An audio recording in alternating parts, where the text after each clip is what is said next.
Fantastic. Good.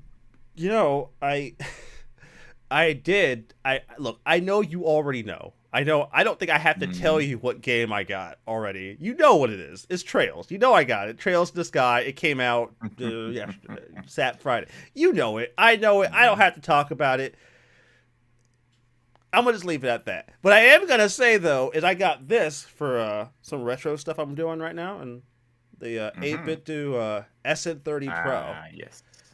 because I Mm-hmm. had this, the original SN30, this one, the Mm-hmm. original SN30 Bluetooth, Yes. and I. Mm. Okay, so this is one of those repairability things that I. It's a minor Mm-hmm. problem. I just don't like it, and this one does it too. I don't know why we keep doing this. They use Torx fucking screws on this thing, and I'm like, Okay. why? Like, why, Mm-hmm. guys? Why? I like why? Are they bad? Are they that bad? No, but I'd have to like specifically go out and like buy a driver set for Torx. I Oh, don't have. I don't yeah. I have mean, Torx bits as a general thing. Like generally speaking, that mm-hmm. doesn't come up in my day to day life in repairing. I think the only place that comes up is if I have to like open up like Nintendo cartridges. You know what I mean, like Nintendo stuff, Mm-hmm. because they use like a Yeah, but mixture of. overall, it seems they seem widespread enough in that area specifically. Yeah, when you're messing with like modern stuff, it's a pretty. I just don't expect it for Yeah. controllers because like controllers are usually pretty simple to open. Like I've opened the PS5 Mm-hmm. controller that just uses regular screwdriver screws, like regular old Phillips head screws across the Mm-hmm. entire thing. There's a fuck ton of them depending on which controller you're opening, but it's only Phillips, so the fucking Mm-hmm. Switch Pro, uh, you can get to the battery in this thing, but just a couple of Phillips screws. You don't even. Yeah.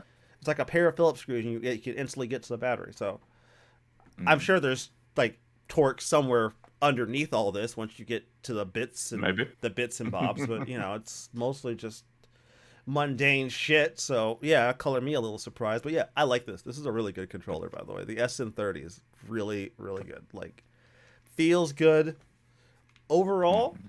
I wasn't I wasn't sure if I wanted to get this one or a different one, but this was priced a little bit Mm-hmm. more within my range. I didn't want to spend too much money on a controller right now. I've spent enough money on How some of this much stuff. do they want for that?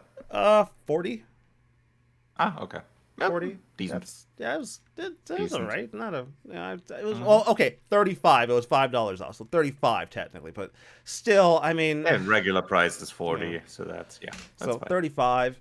I use it right now with my analog pocket dock because Mm-hmm. when I play, I'm working on a GBA game right now, and I'm using that as my primary rig for recording it. And this automatically just syncs. This doesn't require any weird goofy nonsense. Like it, I press the Does button. that Hmm? does that have a dongle or does it just connect wirelessly to it? Uh, Wirelessly. Okay, cool. So this feels really good. I got done doing some stuff last night with this, and I'm Mm-hmm. like, ah, oh, so good. Also, it's just nice to not have to deal with micro USB for charging. I'm gonna be really honest with you. Mm-hmm. That's a connection type Yeah. I am happy that we are hopefully fucking getting rid of. I Yeah, hope. that's the yeah, that's it's good that that went the way of the dodo. I've had some friends in my life have been Mm-hmm. like, I don't see why you get so like adamant about not wanting to use certain types of cables. Like it's not Mm-hmm. that big of a deal. Just buy a new one if you need it. I'm like, that's not the point, guys. That's not the fucking point. I don't want to deal with micro USB. That Yeah. is that is a port I just don't want to have to deal with if I don't have to. And this uses micro USB, and this thing's Mm-hmm. annoying. This is a great controller. Don't get me Yeah. wrong. The Super Nintendo controller It's been is around for a while, the so yeah. Super Nintendo controller is a priceless design. Mm-hmm. There's a reason why Timeless. they keep fucking sticking with the general shape. I mean, come on, it Yeah. works. Come on, guys, let's get with it. So Yeah. that's I prefer the ultimate. ah yeah. You know what? I'll show you this one sec. So this is Mm-hmm. the PlayStation Edge. Mm-hmm. I will say, Yep. when I first started using this compared to a normal one, this I like the grips on the back because it has like rubber, Mm-hmm. more rubberized grips versus like the plastic ones. And it just this is feels a bit more of a hefty controller compared to. I mean, I Mm. don't think the PlayStation 5 It controller should. has. I don't think the PlayStation 5 controllers ever felt cheap. Does that make sense? It's never Mm-hmm. felt cheap in any metric. But this feels like a really nice. Mm-hmm. This is a really nice controller. I've been using this quite a bit. Like because nowadays I Mm-hmm. just if I sit down on my couch to play a game, I just pick up whatever controller is closest to me. So I don't. I'm just like, yeah, well, that's one closer. I'm using this one today.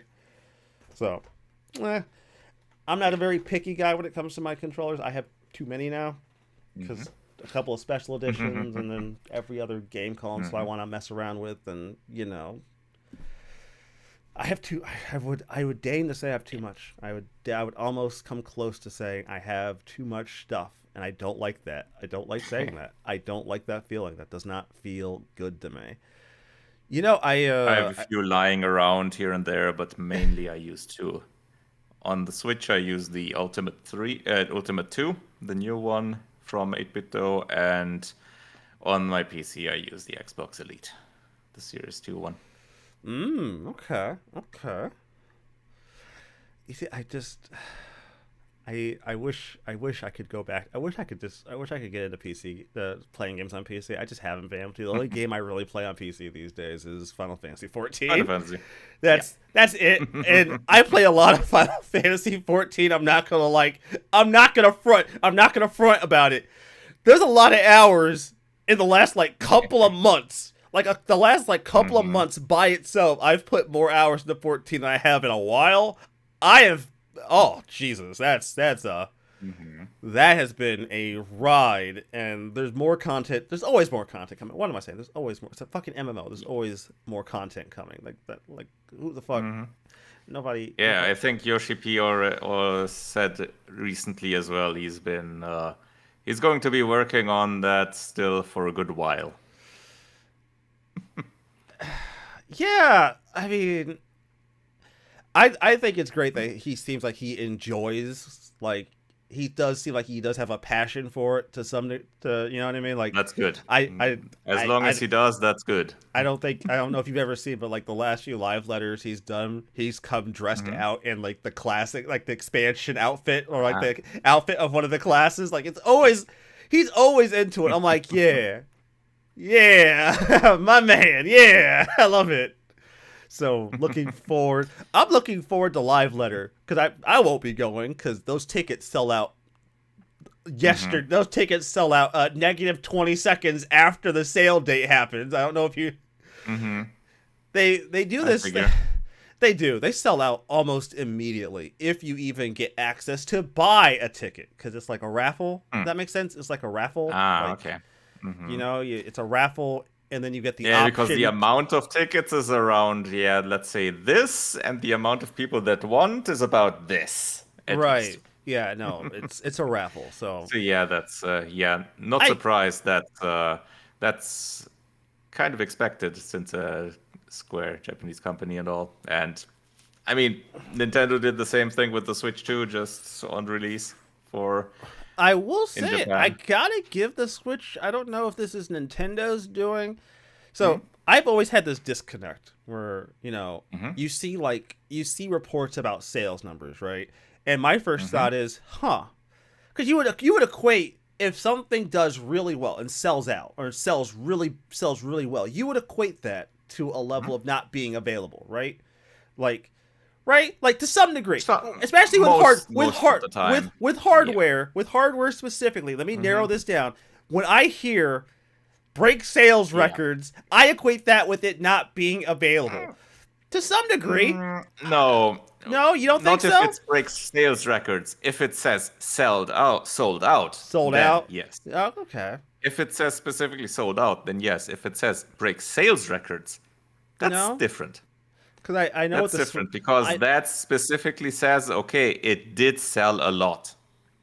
If it says just it sold out, that's happened a lot with especially things like graphics cards these last few yeah that's generations.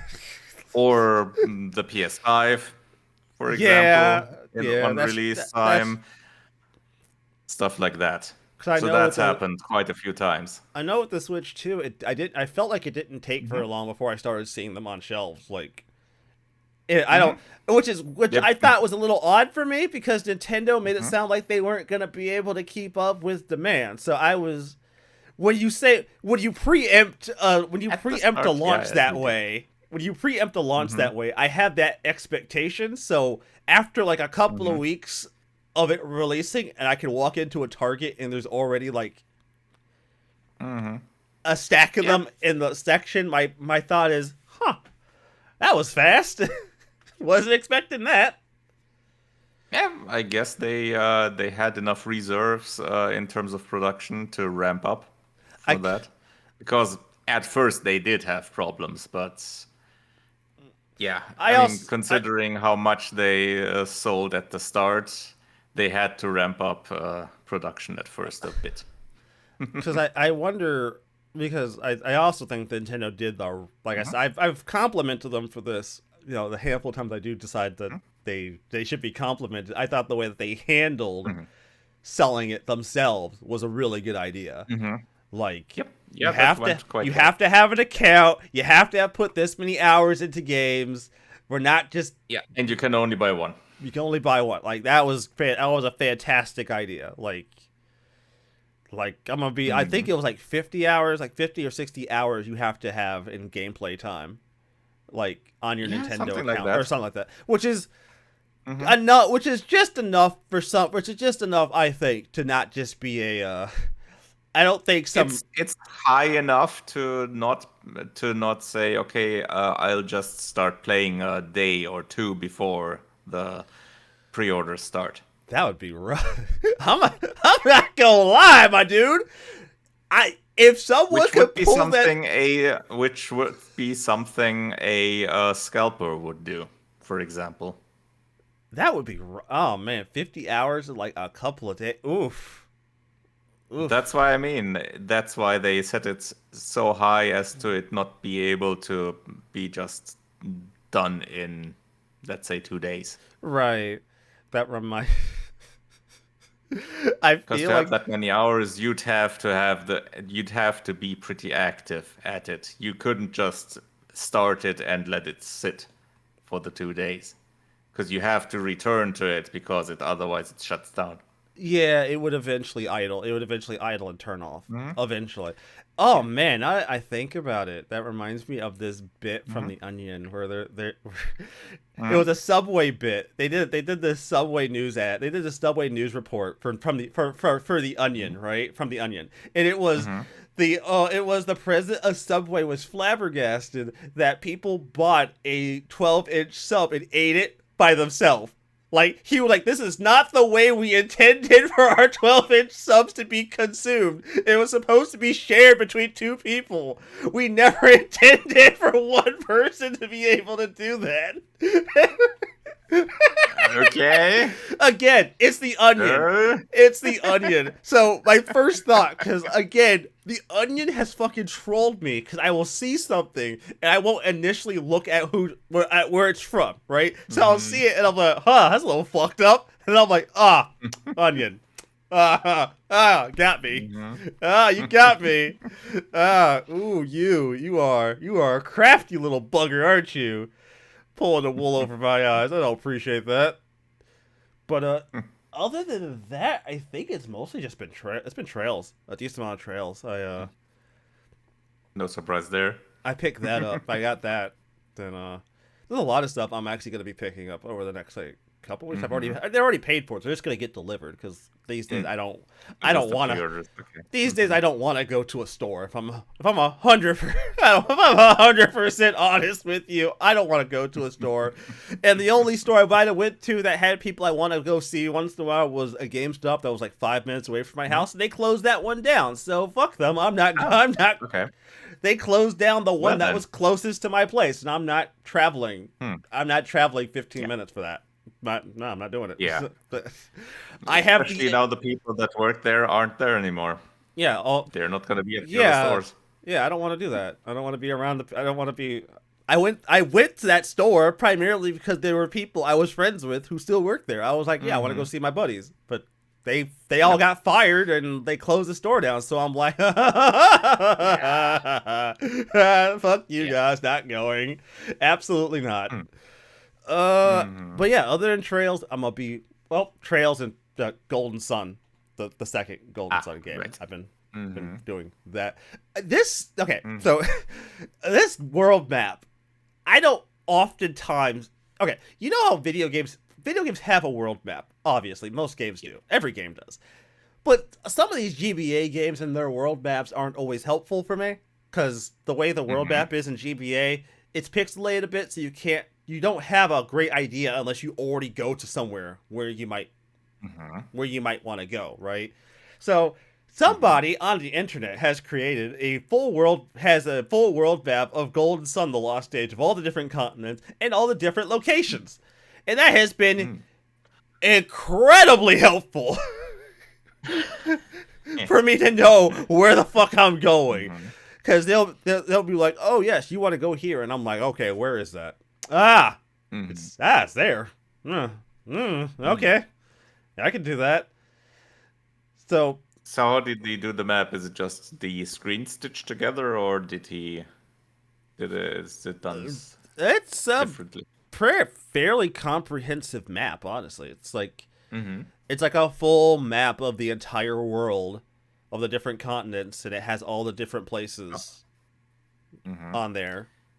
Hand drawn or rather digitally drawn? It looks like they took like the sprites and stuff from the game itself and like put them there. Like it's a pretty accurate sprite map. It's actually really cool. It just, again, this is one of those things to where you don't. I've been looking for a map for this game for quite a while, because people will put up a map of the game, but it's an unmarked map, so it's just like a whole world map, like you know what I mean, like you would see on like on someone's wall, right? It's just a map of the map of the world. Maybe it has stuff. It's like if you take the whole Earth map and just remove all the markings and all the text. Right. It's that. Thank you. It's that. Is that nice? Yeah, I guess. Is that helpful? Neat, but, Is that helpful? I don't think so. Fuck you. I need to know where I'm going. So that has been unanimously helpful, because I am terrible at navigating, and when the game is like, you got to go this direction, I'm like, okay, but I have no idea what I'm looking for.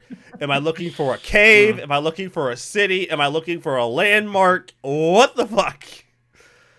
That would be about as helpful as if you'd go to a theme park, have a map there, and to the left of it is the red "You are here" dot. You are here.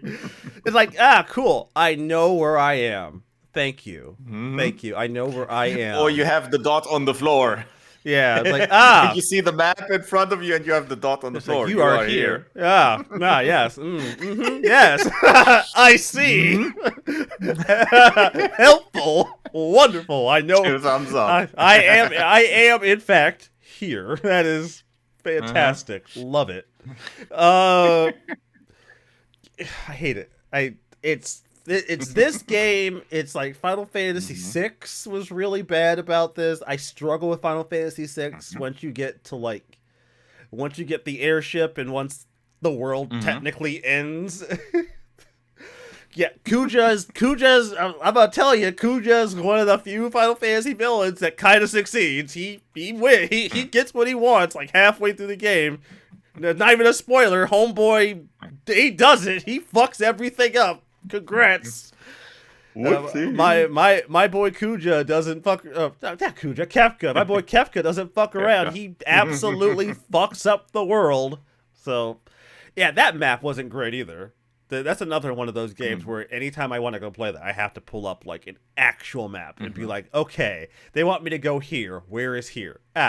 There. That's where I need to go. Fantastic. Anyway, CD, what have you been playing, if anything at all? Oh yeah, I've been looting and shooting quite a bit. Oh? In the new Borderlands. Oh. Okay. So that's great that you bring that up, because I was going to bring up some about that and the stuff that's happened with it, but since I know you've been playing it, thank you for that unintentional segue. Fantastic. You're welcome. How does it run? For me, decently. It does have a little bit of issues here and there, or especially had at the start, but I slightly modded it because Unreal Engine 5 games generally have performance issues.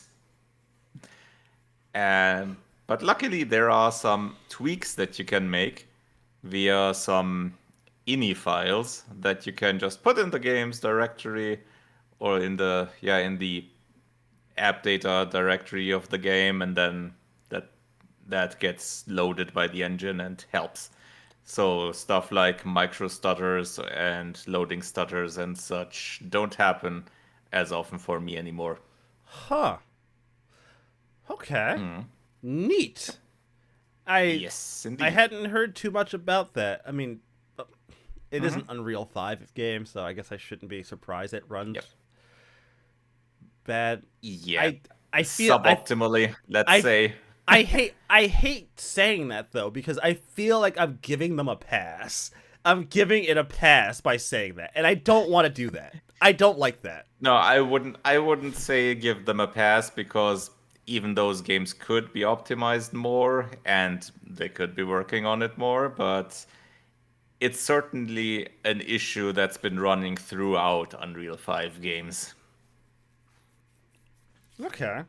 Because I know the big thing I've heard about is mostly just the performance. I've heard everything else about the game is pretty good. Honestly, it's pretty much everything else about the game it's a good game. Nice. Like, it's a good only reason I'm not picking it up is because apparently the console version has a memory leak problem. Yep.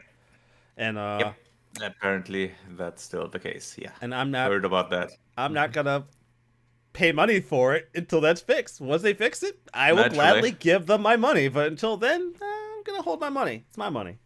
Yeah. Probably sooner or later they'll fix that. But it's in many ways a step up from 3, because for one, story and humor and characters much better. Yeah, I've heard that. Yeah. They, for good reason, thought, we're not going into that direction anymore. We're gonna pull that back and make it a bit more serious. There's still the whole Borderlands humor in it, but it's far less. And the characters are much better made. It's more a return to form, much closer in to Borderlands 2 direction in terms of that. And in all other aspects, it takes the good things from 3, like the gameplay, the loot, and such, and improves on that quite a bit. Variety in terms of guns is much better now. It doesn't throw legendaries at you willy-nilly in every 5 seconds. That I have heard. That's actually that's something I've actually I've never, how do I say this? I've never considered that to be something that needed to be fixed. I can see where maybe With 3, definitely. Really? I've never played 3. 3 Go on. took that too much. 3 did that too much. What? Yeah, it gave you the high stuff far too much.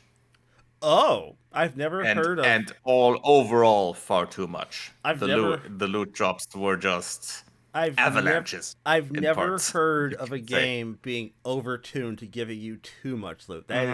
That's not something I am accustomed to hearing in a video game. Too much and too high quality. It's essentially the other extreme end to the original release from Diablo 3. So you can imagine how that went. That's so weird. I'm used to games being stingy with loot. That makes sense. I mean, it's not good, but it makes sense. But so overtuned that you get too much loot. Yep. I don't even know how you. Yeah. I don't even know how you get there. That's the thing. I don't even know how you get to that. You just go into the wrong direction in terms of the balancing. I guess it's just tuning numbers, and you go the wrong direction. You go right at Albuquerque. Right, instead of going left. You're right. Instead of going left. Exactly. But so overall, it's a good game, and it seems for you gunplay really good. Gunplay is really good. Again, even better than 3, I'd say. But even 3 was really good already. But 4 improves on it, in my opinion, a bit. The skills for the characters, very nice. You have, I think, even more variation there. I only played one character yet and in one skilling, but what I've seen so far is pretty nice. And the variations on the guns is better. Now, it's not just you have your weapon manufacturer that decides aspects, but you also have several of the parts can be from different manufacturers, which adds more variety. And as time went on, I got more different weapons. So I'm gonna be interested in how that improves over time as well. And there's differences now. You don't just have grenades. You have the option to instead put heavy weapons in there. Oh. So that would be like a shoulder-mounted double minigun, or rocket launcher, or disc launchers, stuff like that. Those usually have a bit higher cooldown than grenades, but they're also quite effective. So there's all kinds of stuff like that. Yeah. Neat. Mm-hmm. You put about 5 or 6 hours, a few hours into it, a couple hours. I think a bit more. I think a bit more up to now. I'm about halfway through the campaign or something like that. Oh fuck. Yeah, it's about 40 hours, something like that. 40 or 50. Not counting some idle time. Yeah. I've been looting and shooting quite a lot. Yeah. Clearly, I didn't. Borderlands 4 release date. When did this game come out exactly? I'm sorry. September 12th. Okay, so it's been out. It's been out. Yeah. Okay. It's been a good week. Yeah, been a little bit more than a week. A little over a week. Okay, 40. All right. Yeah, I can see that. That makes sense. Okay. Yep. I was like, didn't this game just come out? Like, what the fuck?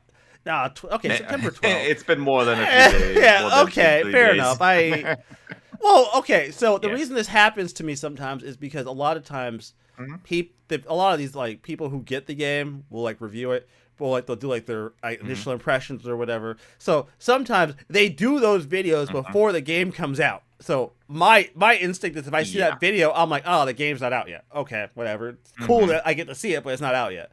So when you're like, oh, it's been out for over a week, I'm like, oh, that was not a pre-release. That was a release. That was a release. That was not a pre-release video. That was a release video. Context was necessary. My bad. Yep. It's fine. Let's see here. Yeah. So since we're talking about Borderlands, I want to talk about this because the shit surrounding this release has been interesting. Yeah. Yeah, the game is mostly good, but then there's the other side of it, the dev side. I don't know.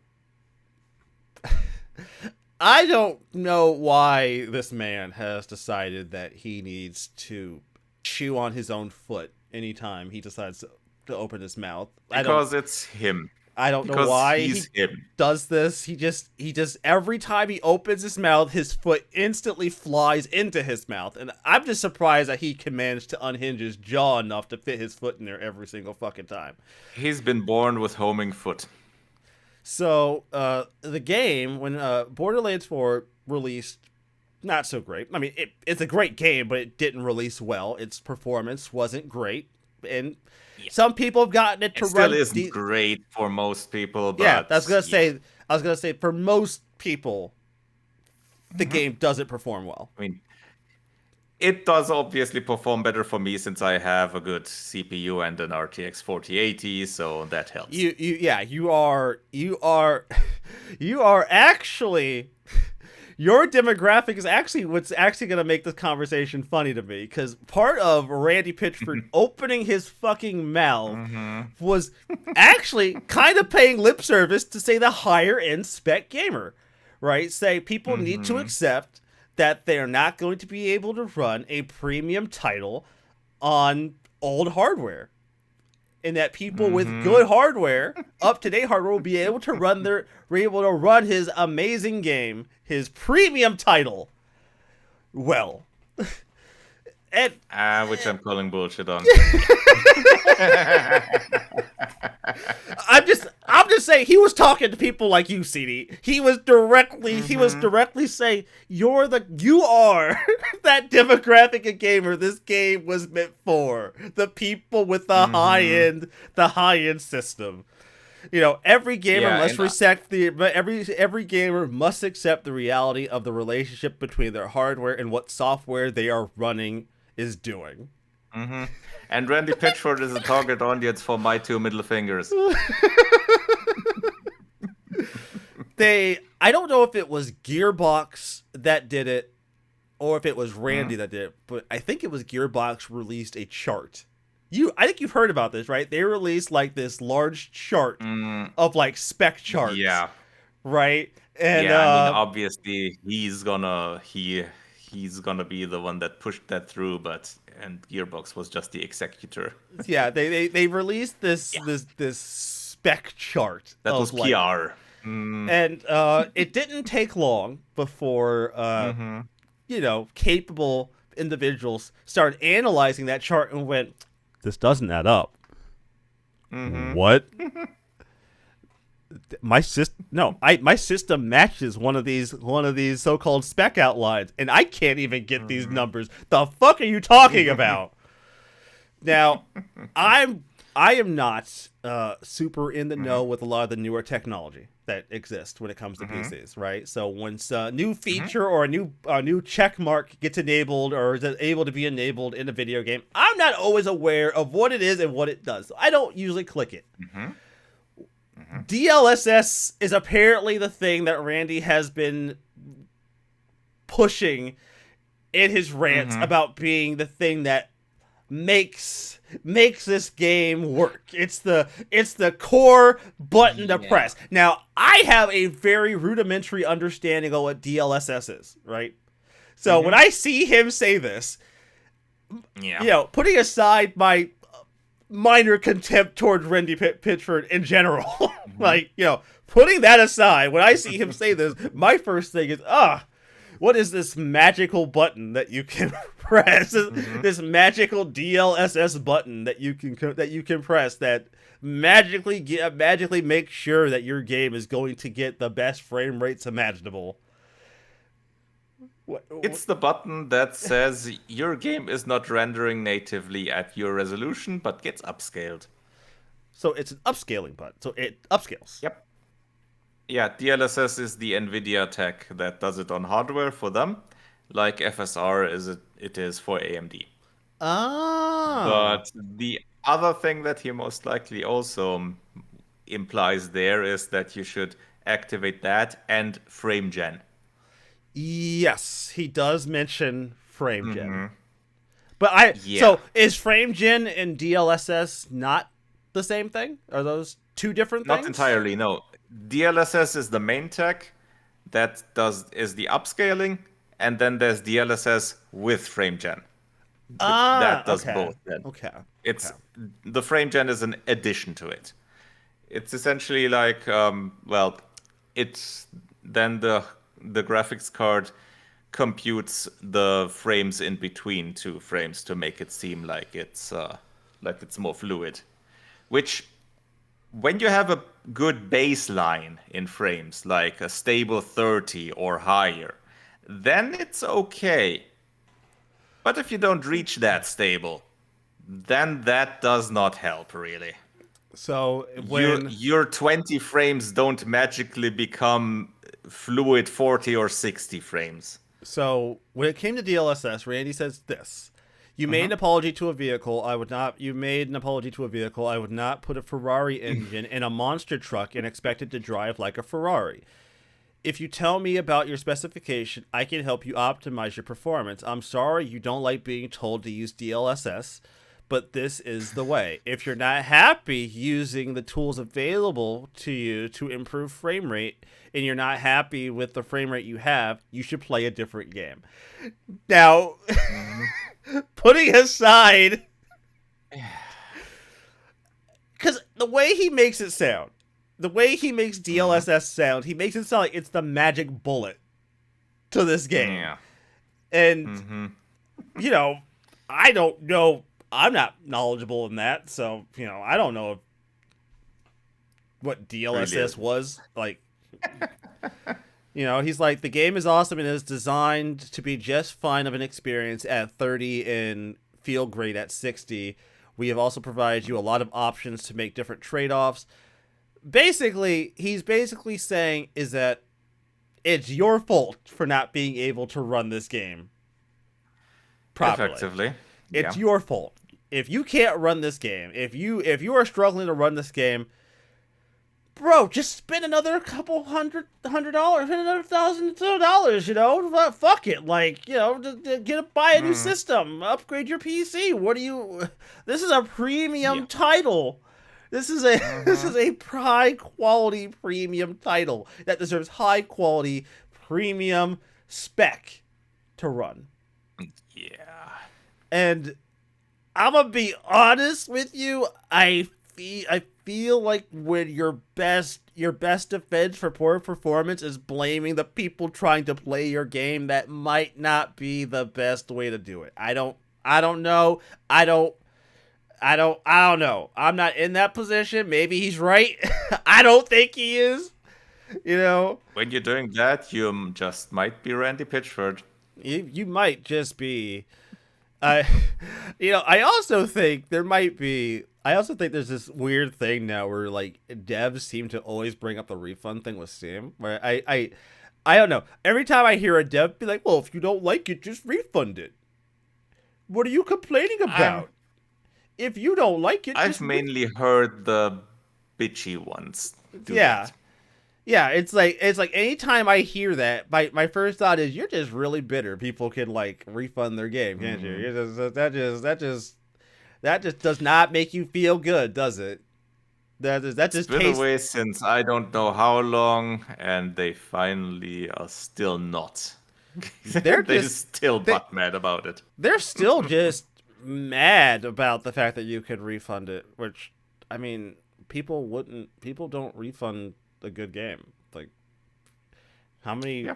I mean, like, I know a few people who refunded Silksong, but they will tell you outright they refunded Silksong because they were getting their ass beat and weren't having a good time. They were honest. There's nothing wrong with that. Like, if a game isn't your thing and you've only played it for like an hour, yeah, fuck you, refund it. I'm not faulting you for that. Like, cool, do your thing.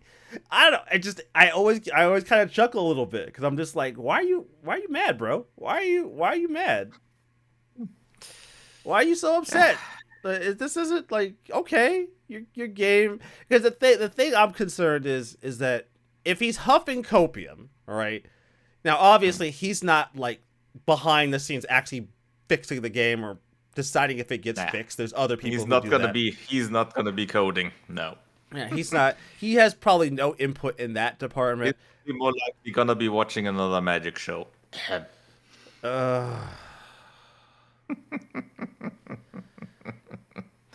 I guess what kind of gets me more is like it's one thing if a PC version of a game doesn't work because you know with PCs there's so many different configurations and setups and things. It's acceptable that like a percentage of PC gamers might have a rough time with the game. Issues can happen there, yes. So when I see that the console version of the game, a version of the game that by all intents and purposes is standardized. Let's be real, it's standardized. Yep. Absolutely.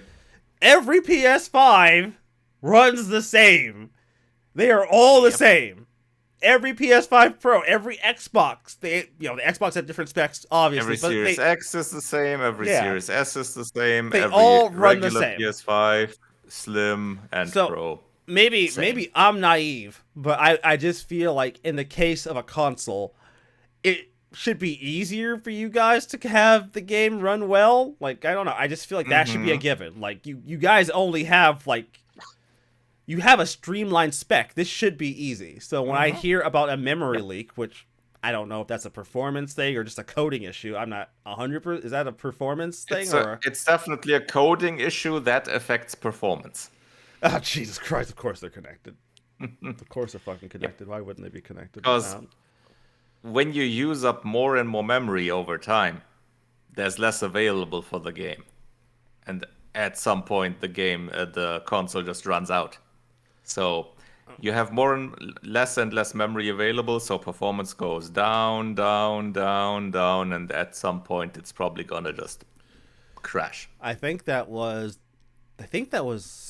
Skyrim on either PlayStation 3 or Xbox. That had a similar probably both, problem. But yeah, that had especially PlayStation, I think. That had a similar problem, and I don't think Bethesda ever actually fixed it. I don't think they ever actually fixed that. I don't remember if they did, but I don't feel like they fixed it. I feel like that problem just persisted forever. But I don't know. Like, did this game was this? Let me double check something. I want to know. One sec. I'm sorry. I'm curious. Did this? Because this was coming out for Switch 2, right? Borderlands 4 is coming out for Switch 2 as well. Yeah. Was that a staggered release, or did that come out the same? Okay, that comes out October 3rd. Sure on that. It comes out October 3rd. It does not come out the same. It didn't come out at the same time. It's October 3rd. All right. Yeah, then they still have a bit of time there. Yeah, it's October 3rd. Okay. Yeah. October 3rd. Still have about 2 weeks. Which probably gonna run the same. Yeah, I don't know, man. I don't. The same or worse, but let's just hope it runs better than Borderlands 2 on the PS Vita. You just had to bring that. You just had to bring that up. You just had to bring up Borderlands 2 on the Vita. You just had to pick on the Vita, didn't you? That poor Vita was fighting for its goddamn life to play Borderlands 2, and you just had to spit in its sure was. Just had to spit in its face about it. It's fighting for its life. Out here struggling trying to play this game, and you're out here just making fun of it. That's a damn shame. Now, there was a Nintendo Direct within the last week or so, and I'm not gonna lie, there wasn't a ton of things I was super duper interested in. Yeah. There was something I thought was silly. I don't know. I feel like this wasn't on my bingo card of things. I thought Nintendo would be like, oh yes, yes, this is it. This I is. think I know what you mean. Yeah, this is. Yes, we're bringing back. Yeah, we're bringing this is what people back, are waiting for. Yeah, we're this is yes, after multiple decades, this is the thing that people have been waiting for with bated breath. We present to you now the Virtual Boy. All 12 people were waiting for. The Virtual Boy for Nintendo Switch 2 and Nintendo Switch. With a required accessory. Jesus Christ. Because obviously. Why? Whose idea? Like, my first thought, right, when I didn't watch the direct. All I saw was a screenshot that they announced like the Virtual Boy, and my first thought was, you know what, that would be really goofy if Nintendo used the Virtual Boy as a way to like get into like VR, like. They use the Virtual Boy design as like a way to justify VR, and I'm like, that would be goofy as fuck, but that would be smart because own that. They already did that with the first Switch with the Labo thing. Oh yeah, Labo, right? So like I was like, and they essentially made that again with the Switch 2 with the Virtual Boy. They also have the paper cardboard thing. Oh yeah, the cardboard model. Yeah.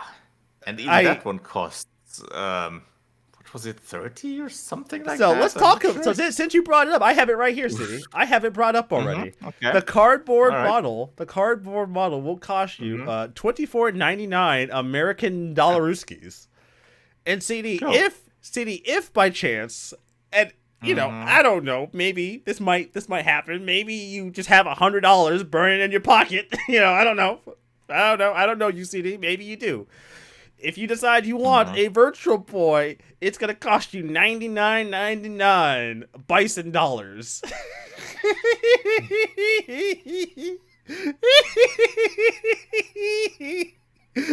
99 Bison dollaroos, baby. Yeah, that's about as much as that would be worth in reality. 99 Bison bucks to play Virtual Boy in the year 2026. Right, because that one comes out in February or something, I think. Yeah. Yeah, it's February. It's February 17th, 2026. The poor people that can't get it on Christmas now. Oh no. I'm sure they're gonna be shocked and they're gonna be absolutely heartbroken to know that they can't play. All two people of them. Yeah, you know, look. On one hand, like neat, I guess. On the other hand, Nintendo, $100. Yeah, that's the way to. $100 for arguably one of your worst selling products of all time. Arguably, pretty sure it was, but let's check how much did that sell? 770,000 according to Wikipedia. Oh yeah, no, that was probably the worst. That was the worst. That was the worst. That was the worst. Maybe the Game Boy Micro, possibly. Okay, but that was a Game Boy Advance. That's not fair. That was the Game Boy Advance. They would count those sales under the GBA. Those would not be considered separate sales. They would be under the GBA moniker, I assume. Actually, 2.42 million units shipped. Ah, fuck. So even that one went better. Fuck. Fuck, even the Micro did well. God damn, I wasn't expecting that. Yeah. Well is putting it high. I wouldn't say went well. That was one of the worst shipping things they did. I'm pretty sure they were hoping for more. I mean, obviously, anything you make, you expect to sell gangbusters. You don't expect to only move 2 million. Yeah. And I've told this story before, City. I only got one because they had them in a discount bin at a local Target for like $40. Like, they were trying to get rid of these fucking things. Like, think about that. Like, yeah, even for 40, I would not have picked that up. Man, the bar was already low, and somehow it still wasn't. Somehow the bar was still too high for you to consider it. That's the equivalent of the Avengers game becoming free, and you're like, that's still too much. That's still too much. That's still too much for me to play. I'm not. No. I'd have to spend bandwidth on that. Yep. I'm not doing that. I'm not spending perfectly reasonable bandwidth. I have to spend time for that. I would have to spend time on it. Yeah, I have to commit time to playing that. No. To doing that. I'm not doing that. Now, wait a minute. Okay. I was under the impression, and this is I know it's random. I'm sorry. I'm sorry. Okay. It's Hades 2. I was under the impression that Hades 2 was like a Switch 2 exclusive, but here on the site, it is apparently for Switch. I wouldn't have expected that to be a Switch 2 exclusive, honestly. It's not really that demanding. I mean, I wouldn't have expected Bravely Default to be a Switch 2 exclusive, but here we are. So obviously, the universe doesn't work the way we expect it to sometimes. I could see them doing it. I mean, don't get me wrong. The first Hades is a fantastic fucking game. Like, I'm not even really into overly challenging video games. Like, as a whole, that's not really my bag. But you know, sometimes running through Hades and still get my ass beat before I even get to the fucker. That's That's cool. Love that. Dying one room before I get to the final boss. One room? And I die because I misread the attack. And I'm like, God damn it. Fuck. Well, I'm done today, boys. I'm done. Packing it in, putting the Switch away, going back to bed. This isn't worth it. Not doing it. Not doing it. So, I mean, I don't know. The Direct was like, Directs are always kind of cool to some degree because sometimes they do announce stuff at times that I'm interested in. And I'll tell you guys something I am interested in. It's Dragon Quest VII. They announced Dragon Quest VII Reimagined. And for those of you that may be not in the know, Dragon Quest VII is widely remarked as being a fucking long video game. I mean, it's the longest Dragon Quest game. A fucking long video game. Like, incredibly long. So, I mean, I'm happy it gets to exist. It's just, Jesus, guys. Like, holy crap. I wasn't expecting them to do Dragon Quest 8, though. That's that Dragon Quest 7. I wasn't expecting that. That wasn't a Dragon Quest I thought we'd be getting. I think that might be... No, wait. No, that's the last Dragon Quest game I think we need right now. That's the last one of the old ones. I think everything else has been, like, either redone or, like... A lot of them were put on, like, the 3DS. Because we already got Dragon Quest 8 on 3DS.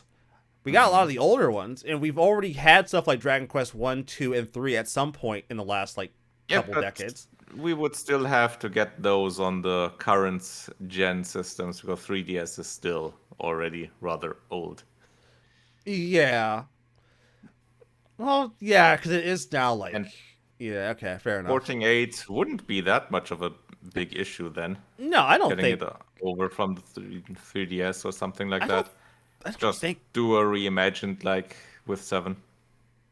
I don't think it would 9. be... 9? 9 was a DS thing, right? I don't remember. GQX. Yeah, it was a DS. It wasn't 3. It was a DS game. Yep. That would be one. That was a straight up DS game. Mm-hmm. So yeah, I guess that would be another game that I could be looking forward to. Also, Square, Dragon Quest 12. I want details. I want. You haven't. You haven't. Yeah, y'all thought you just. Rather quiet since you the all. Announcement. I know. See, I know what this is. It's a conspiracy. They thought they could distract me with Dragon Quest 3 and Dragon Quest 1 and 2 getting that HD 2D remake bullshit. I'm on to you. All right? I'm not letting you distract me with pretty old Dragon Quest games. I want Dragon Quest 12, motherfuckers. I want it in my hands yesterday. You're not distracting me with pretty video games. I was telling CD about this with Dragon Quest 1 and 2, the 2D remasters that they're doing. They're adding a bunch of like quality of life stuff, and one of the things that makes Dragon Quest 2 a super interesting experience now is that for those of you that don't know, Dragon Quest 2 on the first Dragon Quest game, it was one character versus one monster. It was usually one monster. You weren't fighting more than one monster at a time. The thing is that the first thing that they're doing with Dragon Quest 1 is that you're not going to be able to fight multiple monsters at once. So it's not going to just be you versus one. It's going to be you versus what we know in Dragon Quest, potentially like 8 fucking slimes, because let's face it, that shit happens and that blows ass. They're going to be adding character skills. So like character, like Thunder Slash, like weapon skills, like skills that are usually just designated to that character based on his weapon. They're adding those, which I think is going to be really cool. But the thing that makes Dragon Quest 2 so interesting, for those of you that don't know, Dragon Quest 2 was the first game I can think of where you had multiple characters in your party. Because if I recall correctly, I don't think... Let me double check something. before I say this because I think I'm right. I want to be sure. Dragon Quest II release date. Okay. 87. Huh? Originally 87. Was it? Well, okay. I'm looking at 87 in Japan. Okay. It took 3 years to come out in America.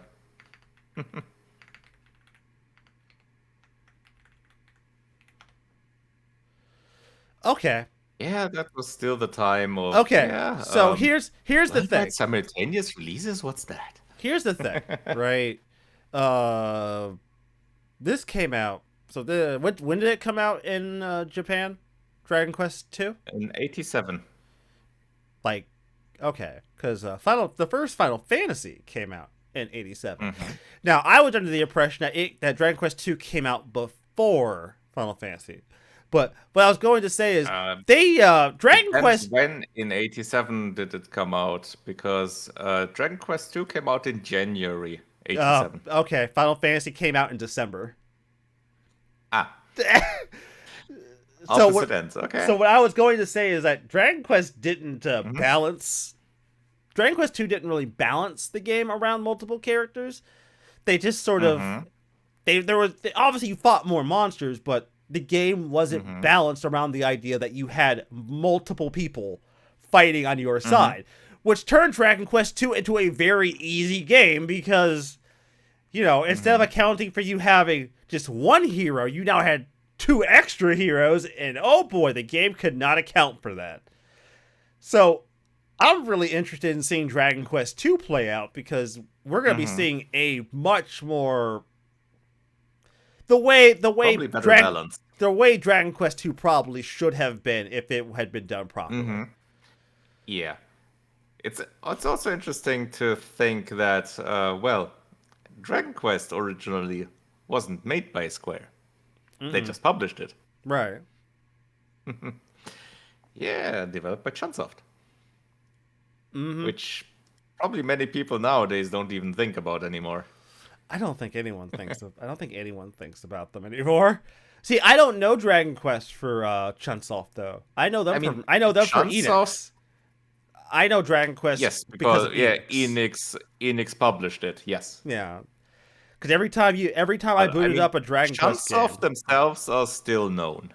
Oh, okay. They're still known, but definitely not for stuff like that. They are known for stuff like Danganronpa, Budokai Tenkaichi series, stuff like that.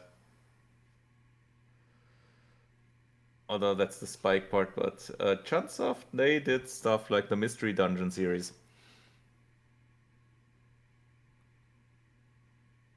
Which, probably wouldn't necessarily associate Mystery Dungeon with them, but yeah, it's from them.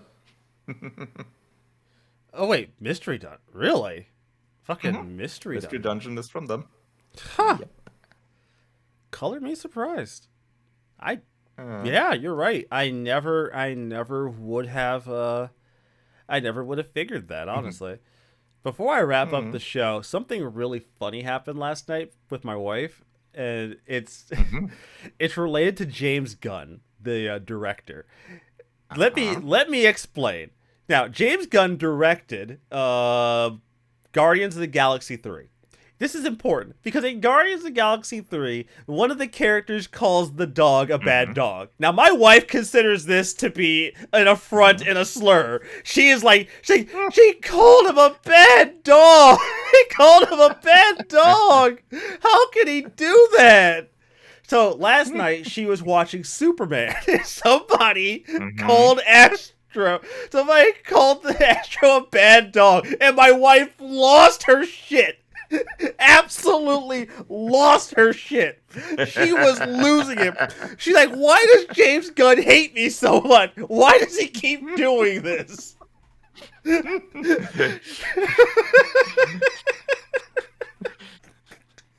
It's specifically James. And I took that shit personally. She did. She took it so personally. Listen. Look. In Guardians of the Galaxy 3, when they called that dog a bad dog, the movie theater gasped at the concept of them calling him.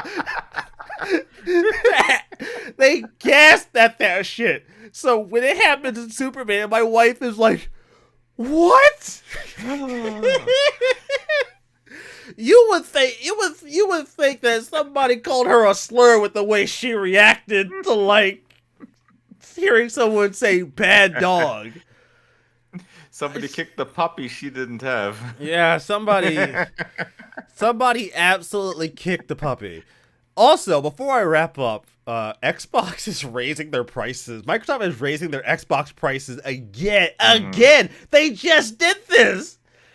They just raised them like a couple in the US this time, right? Yeah, they just raised these shits. The fuck are you guys out here doing? Like, okay, check this shit out. The disc Series X is going from what was going from $599, which is already insane, to $649. My guys, listen. Another 50. My guys, listen. We are now approaching this stupid. This is now stupid. This is actually stupid. $650? $650. Guys, stop. This is silly. This is actually silly. Like, at this point, it's going to get to the point where it might just be cheaper to build a PC now. I never thought I'd say that. Should I buy a console or build a PC? Fuck it, dude. Build a PC. It's cheaper. It might get to a point where we can say it's cheaper. And I genuinely don't know how I feel about that shit. That's crazy to me. I understand things. I understand market conditions are a little bit fucked, but Jesus Christ, you just raised this shit not that long ago. True. Like the first raise, I was like, okay, fair. Like it sucks that's happening, but okay, cool, whatever, right? But like, bro, twice in 1 year, bro. We have seen the prices raise on these things twice in 1 year. That's not how these things are supposed to work. Like, price is supposed to go down as the console gets older, not suddenly spike. This is craziness. Yeah. Especially considering the PS5 is lower now. Yeah. This is now. Wait, it was $649, right? Oh, I mean, to be fair, the Series X now. Yeah, it's $649 right now. So it's pretty much in between the regular slim PS5 and the Pro. Yeah, pretty much in the middle of it. Right in the middle. They stopped just shy of it being the same price as the Pro, because at that point, what are we even doing, I mean, fellas? just shy. That's still 100 more. But yeah. I was like, guys, what are... Was the PS5 Pro with or without? No, I think that's... Without. It didn't have... Because the without a drive, it's... Yeah. The Pro was that digital only, but you have to have the drive. The digital only Xbox is $600. The disc only is $650. Yeah, so $50 difference. Yeah, $50 more. Which, yeah, gonna be honest, guys. Gotta be honest. Still a smaller difference than the disc drive cost for the PS5 Pro. It is a fucking 80. That is a smaller difference. That's not a positive. That's not. It's not a positive overall. Definitely not. That is not a positive. That's not. Situation is. That's not something you tout as a fucking selling point. Like. Nope. Yes. Nope, if you buy the Series X, it comes with the disc drive, and it's markedly like fucking $130 less than what you'd be paying if you bought a Pro and a disc drive. See, guys, we aren't fucking you over.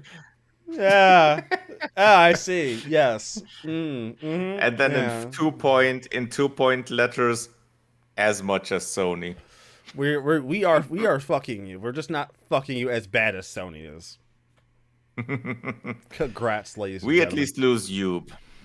Yeah, like at least we're trying to make it easy we're trying to make the pill a little easier to swallow versus our competitor.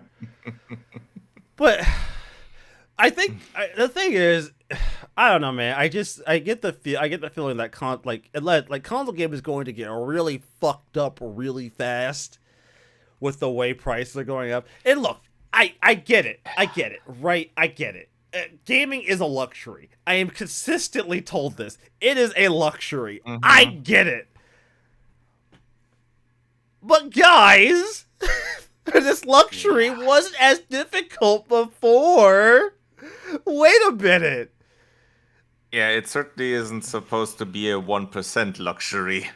We are going to get to the point where it really is going to become that upper tier kind of luxury. You know what I mean? Like, yeah. The way people look at like expensive cars and shit, it's gonna be like, oh yes, I have a game console. Like, do you have a Rolex watch? Nah, I've got a console at home. I have a video game console at home. That's my luxury. It's just it's getting to that point, and I'm just like, like surely they gotta, like, there has to be like, I almost want to be cynical and be like, they know nobody's paying this, right? They know nobody is going to pay these prices if they keep going up. At some point, you're going to price out people who would even want. At some point, it's going to fall off. Yeah. At some point, you're going to price out the people who people who want to get one, because they're going to look at the price and go, "The fuck? Yep. No, I'm not spending that much." Look, I've seen it. And then they're going to be surprised that they sell as little as they do. But see, here's the thing that fucks me up, CD. I know how this is going to play out, because there's one game I know for a fact people are going to be paying out the wazoo for these for these consoles just to be able to play. And it pisses me off, because these guys, they're just going to win. They're going to win. GTA 6 launches, and people are just not going to give a fuck about... They're just not going to give a fuck about the console price. They're just going to pay whatever they ask for it. It doesn't matter what the consoles cost at that point. And I know it. It's going to happen. It's going to happen. That's very likely going to push it. But overall, it's still going to be continuing on a fast track in terms of crash. It's going to happen. Because on the one side, you have the exploding budgets. On the other side, you have the exploding prices. This is not going to work long term. The budget thing is just, it's so wild to me, because it's like, guys, hold on a second. How much of this budget is really, really necessary, right? Surely, absolutely, surely. We don't need to have budgets ballooning out to almost $1 billion to make a video game. I don't know. I'm not a dev, but I just feel like at some point we really have to ask ourselves, how much of what we're doing is necessary? Like, how much of this is necessary? And I get it, right? Some people will say, well, what about marketing? They have to market their game. And I'm not talking about marketing. We're not talking about I acknowledge that's a separate budget. Always. I acknowledge that marketing has to happen no matter what. I get it. That we're not here to talk about marketing. I'm talking to straight up development budget. How much of this is necessary? Like, how at some point, once the games start pushing $100, God forbid, people just aren't gonna buy these fucking things. Or at least fewer and fewer people. These games are going to run into the situation of, unless your game is a fucking 10. Unless your game is long term, only very few games can survive something like that. Yeah, GTA 6 being a very likely candidate. Unless your game is a lot of other games will not. Unless your game is a fucking 10 out the door, people just are not gonna buy into this. It hasn't been that bad for me personally, because the majority of the games I've been buying lately have not been $70 titles. I think I'm only getting like one game right now that's been $70, and that's Ghost of Yote, because that looks fucking dope as fuck. Not gonna lie, that shit looks cool. I'm into it. Tsushima was also cool. Give me the cool samurai. Give me the cool samurai ninja game. I dug it. So yeah, that's like one of the few $70 games I'm buying. Everything else I've bought so far has been like 60. It's been the previous maximum cost for a video game, right? Tales of Xillia, guess what? 40. Like, I mean, yeah, naturally, that's just a remaster. okay, so you say that, you say naturally, like that shit could, like that shit wouldn't happen. They could have priced it higher, sure, but it's not a surprise when a game like that has a lower price like that. But given where I'm mostly buying stuff and what kinds of games I'm mostly buying, yeah, most of them for me also have a lower price, except for specific things like Nintendo titles, which I am not buying many of, and the price being one of the reasons. Yeah, it's like... And then there's NIS, which are also at fault. They're also pushing it. Oh, with are prices. They? What have they released? That's their Disgaea titles are also going. Rip. Really? Mm-hmm. When? Yep. When did this happen? I'm sorry, I'm a little surprised. With 7. How much was 7? How much did I buy 7 on Switch? I don't remember how much I paid for that. 1 second. How much did I buy that for? I mean, on Switch. I bought it when it came out on Switch. Recently released, or was the regular one on Switch? I think the regular one was on Switch. I'm like 90% sure. Mm-hmm. Because I bought that shit at launch, and that wasn't overly expensive. I don't recall, but you know what? I've been wrong in the past, CD. And because that one also didn't start out overall didn't start out great, because yes, the base game was that, but that one also had a bunch of DLC. Yeah, I mean, a bunch. I think this was 60. Yeah, this was 60. Was it 60? The regular game 60. That's okay. 60. But 60. then there's the additional DLCs, which I haven't bought. That's pushing it. I haven't bought any of those DLCs. And the only deal, which they're not really worth it, because all the bonus story parts each $8, which is terrible pricing. $8? You see, I only ever... And those are just small, bonus stories. That's just a small clippings. Those are the things that give you like the characters from other games usually, right? Like Yep, exactly. Those things. Which $8? are, I don't know, 2-3 maps maybe?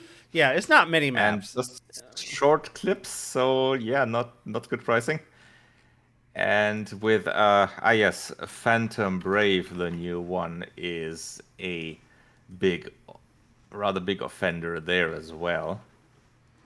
Because that one, regular price 60. That's okay. Or would be. But then they have 2 big $14 DLCs for bonus stories. And 4 other $7 ones. They're really pushing it. I feel like this is all right, so I'm not going to excuse them. I'm going to say that NIS games have always been a bit much on DLC to begin with. They're just stuff that you could pay for post after you play the game. That's always been a thing. Yeah, but in the titles before, they did that more sensibly. I'm not excusing them. I'm saying that this is a routine thing. What's becoming a bit over the top now is the fact that they're pricing these fucking things the way that they're doing it. Like, most of us didn't complain over a few bucks for for unlocking like Etna or fucking Lahorl for a new Disgaea game. But you got them for maybe $3 or something like that. Yeah, we weren't paying that much for the previous games. It's getting to the point now where it feels like, yes, you want this premium character? Pay up. And again, it's DLC. It's optional, thank God. So, it's not something I feel like it should be there. It should have already been in the game. So, I mean, granted, then again, let's be realistic here, see, a lot of this DLC is usually... Well, wait, no, I take that back. Most Disgaea games don't have a bunch of these character shit at launch. It's usually stuff they release in waves. But I think a lot of that stuff's already done prior to the game being done anyways. This stuff doesn't seem like it's that complex for them to have created prior to launching the game anyways.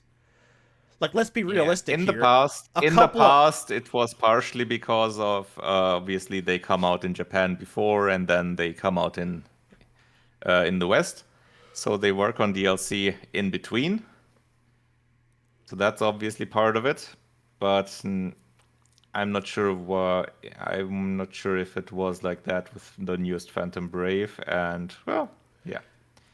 I'm just saying, I remember quite a few Disgaeas where the game would come out and they'd be like, oh, we're having the first DLC that we're releasing on this day, and this day, and then, you know, that whatever. Like, look, I don't personally think these DLCs require that much development time, just given the fact that, like you said, it's usually like a map. It's usually like a map or two and some dialogue, and then you get the character. Like, and let's be honest, at this point now, I mean, if what I've been told is true, I guess using 3D models is easier than sprites than it. I guess, is that true? Yeah, it's easier. Yeah, it's easier. Definitely true. It's easier in the long run. So a lot of that notion of like, oh, they have to like redo sprites for these characters they bring into these newer games is no longer a thing. If they could probably make this a lot easier than they used to.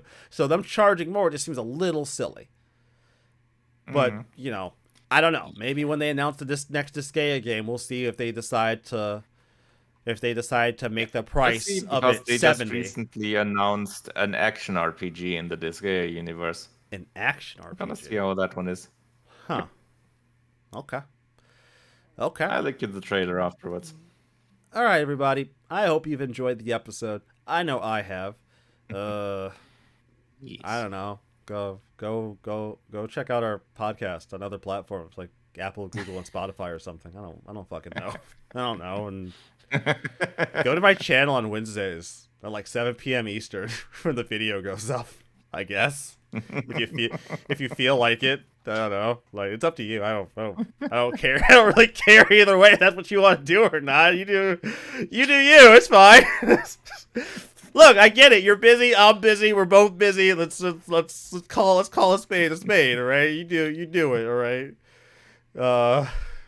Continue playing video games, I guess. That one for sure. I don't know. So, find a video game you want to play. I know you still have a backlog. You're not done. I know you're not done with your fucking backlog. Don't sit there and look at the camera. Don't sit there and look at me like, oh, you know, Rezo, I've tidied up my backlog. I have no more games left I have to get through. No, you do. You do. You got games to play. I know you have a game that you need to play through and finish. Don't sit there and lie to me like that. Go clear up your backlog. Before I end, there was a video about this guy who like charted out his backlog, and he was like, I'm gonna spend the year getting through my backlog. Fucker did it. He charted out a list of his backlog and got through it in a year. I was like, God damn. How big was the backlog? I mean, I didn't see a lot of like massive game. Like, you know, it's not like it was filled with a bunch of like 80-hour RPGs or anything like that. It was just filled with like different varieties of titles, but they weren't like the big games. Like the kind of shit I'd be playing. That's also very important for that. Yeah, like it's a bit different if I was like, oh yes, CD, in the next year I'm going to clear out my backlog. Like, yeah, obviously you're gonna look at me and go, the fuck you are. What do you mean clear out your backlog? Get the fuck out of here. That would be like saying, okay, over the next year I'm gonna play through the Trail series.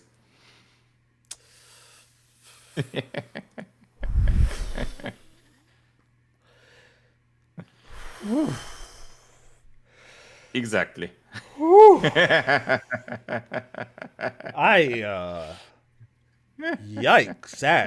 that damn. I mean, I could try. I don't think I would though.